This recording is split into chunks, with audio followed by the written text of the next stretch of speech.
America ఆమోదించకపోవటం వల్ల ITO charter అనేది కార్యరూపం దాల్చలేదు.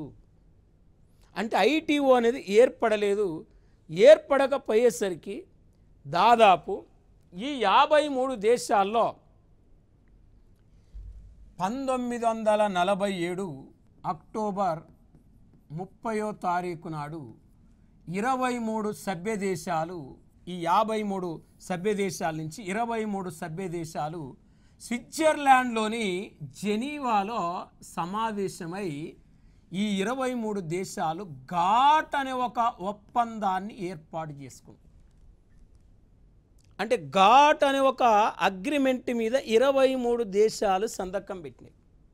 ఒకవేళ ఐటీఓ చార్టర్ను గానక అమెరికా ఆమోదించుంటే ఘాట్ ఏర్పడేది కాదు. ఈ ఐటీఓ చార్టర్ని ఆమోదించకపోవడం వల్ల అమెరికాకు తెలవకుండా 23 సభ్య దేశాలు 1947 అక్టోబర్ 30న స్విట్జర్లాండ్ జెనీవాలో సమావేశమై సీక్రెట్గా సమావేశమై ఇక్కడ ఘాట్ అనే ఒప్పందం మీద సంతకం చేసినాయి. General agreement tariffs and trade. GATT full form general agreement tariffs and trade. తెలుగులో వ్యాపార సుంకాల సాధారణ ఒడంబడిక అనే ఒక చార్టర్ మీద సంతకం పెట్టినాయి. ఈ చార్టర్ అనేది వాస్తవానికి ఘాట్ అనేది 1948 జనవరి 1 నుంచి ఘాట్ అనేది అమల్లోకి వచ్చింది.